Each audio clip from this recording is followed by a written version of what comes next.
नमस्कार। श्री परिस्थिति कंसल्टेशन में आपका स्वागत है। दोस्तों देखो, जीवन में बहुत सी बार उतार चढ़ाव आते हैं और जब हम चढ़ाई में होते हैं तो किसी को कुछ नहीं समझते, लेकिन जैसे गिरावट में आते हैं तब हमें ईश्वर, भाग्य और सब लोग याद आते हैं। लेकिन गिरावट के समय कोई भी साथ नहीं देता और जैसे ही आदमी तरक्की के अंदर होता है तो सब लोग उसके चारों ओर होते हैं। इसीलिए मुसीबत भी ज़रूरी है और मुसीबत कभी भी ख़त्म नहीं होगी, ना होती है, लेकिन समाधान आते हैं जाते हैं, समाधान हमेशा ही मिलते रहते हैं। समस्याओं को ख़त्म करने की बजाय समस्याओं के समाधान की ओर ध्यान दें। इंसान की तरक्की, उसका जीवन और उसके जीवन में आने वाले उतार चढ़ाव, ये सब चीज़ें व्यक्ति की ऊर्जा स्तर का संतुलन है। उस संतुलन के परिणाम स्वरूप हम ये सब देखते हैं। वर्तमान जो है वो हमारे पास्ट की ऊर्जा संतुलन का परिणाम, और वर्तमान की जो ऊर्जा संतुलन है वो फ्यूचर है। अब कहते हैं कि अच्छे कर्म करो मोक्ष मिलेगा। मोक्ष कर्मों से नहीं मिलता है। अच्छे और बुरे कर्म जो हैं वो कर्म है, लेकिन मोक्ष प्राप्त करने के लिए मोक्ष कोई चीज़ नहीं है जो कि आप इतने कर्म इकट्ठे करोगे आपको मोक्ष मिल जाएगी।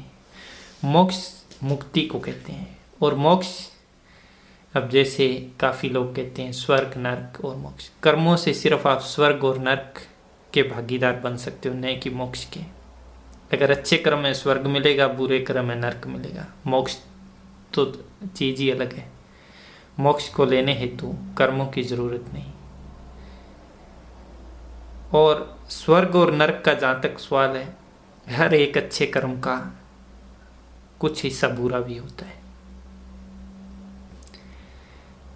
लेकिन जो अच्छा हिस्सा कर्म का है उसके सही रूप से प्रबंधन करना वो सबसे बड़ी चीज़ है। आप कर्म कीजिए, अच्छे कर्म होंगे, उसके परिणाम भी अच्छे होंगे। और जीवन के अंदर अच्छे कर्मों को करने से स्वर्ग और नर्क दोनों इसी धरती पे हैं। कहीं ये नहीं कि स्वर्ग कहीं अलग जगह और वहाँ पे इंद्र बैठे हुए हैं, ये वो है, जिस तरह से मूवी में देखते हैं उस तरह से नहीं होता। स्वर्ग का मतलब होता है सुख, शांति, सुकून और आत्म शांति, और जिन चीज़ों की ज़रूरत है उनका आप भोग कर सकें इस सृष्टि पे रहते हुए। नर्क का मतलब है कि आप जिन चीज़ों को चाहते हैं वो आपको मिलती नहीं है, जबकि अनवांटेड चीज़ें मिलती हैं और आप इतनी परेशानियों का सामना करते हैं जिसकी कोई हद नहीं। वो नर्क है। नेगेटिव एंड पॉजिटिव एनर्जी, इसको दूसरे शब्दों में कह सकते हैं। अब ये होता किस तरह से है?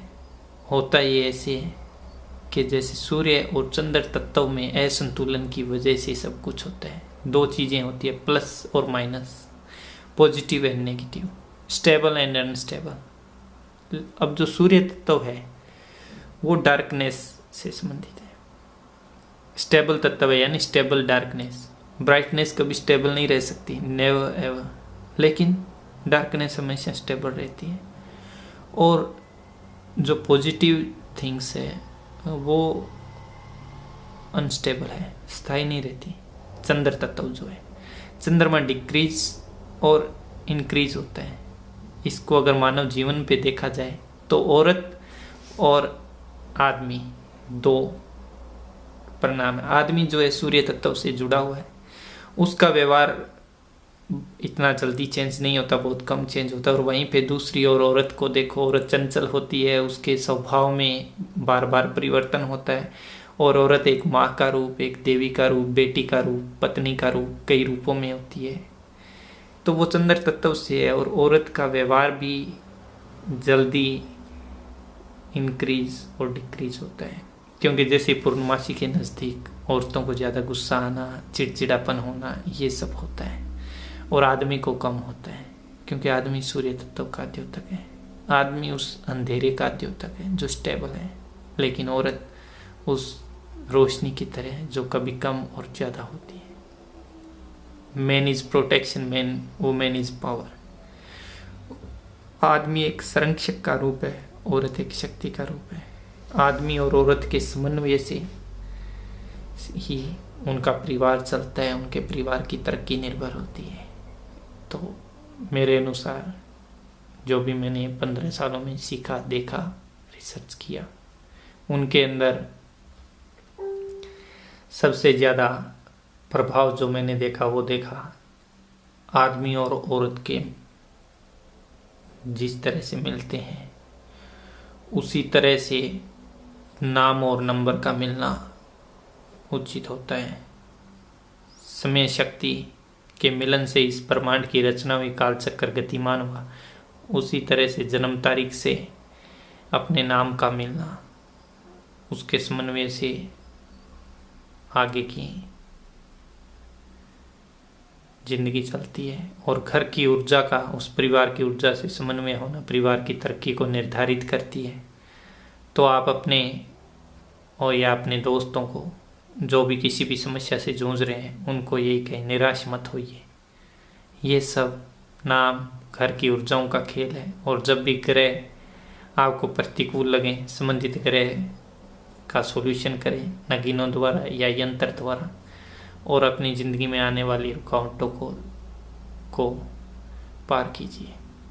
और बच्चों के ऊपर पड़ने वाले प्रभाव जो हैं, बच्चे ड्रग्स में के आदी होना या घर वालों से चिड़चिड़ापन रहना, ये घर के वास्तु की वजह से और उनके नाम के असंतुलन से होता है। उसको सॉल्यूशन करें, अपना ही नहीं आने वाली पीढ़ी को भी सही रखें। किसी भी सवाल के लिए आप श्री परिस्थिति कंसल्टेशन हमारे फेसबुक पेज पे सवाल कर सकते हैं या फिर आप हमें लिख सकते हैं।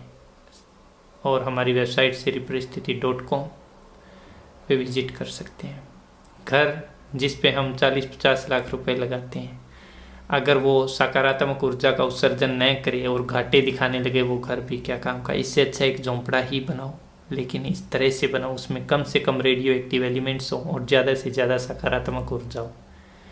घर एक वो मंदिर है, वो मस्जिद है, वो चर्च है, वो गुरुद्वारा है जहाँ पे आत्म शांति का अनुभव होता है, जिसकी पूजा से हमारा परिवार चलता है। तो घर को बनाते समय उसकी पर्सनालिटी यानी उसके दिखावे को ही नहीं, जबकि उसकी आंतरिक ऊर्जा को भी महत्व दें। क्योंकि घर तो कंगाल भी बना सकता है और आपको बादशाह भी बना सकता है। इसीलिए अपने घर, नाम व नंबर के समन्वय हेतु किसी भी प्रकार के सवाल के लिए आपका स्वागत है। कभी भी अंधेरे से निराश मत होइए। उस अंधेरे में रोशनी करने हेतु आपके पास आपका नाम, आपका घर, ये नगीने यंत्र बहुत कुछ है और हम भी आपके साथ हैं।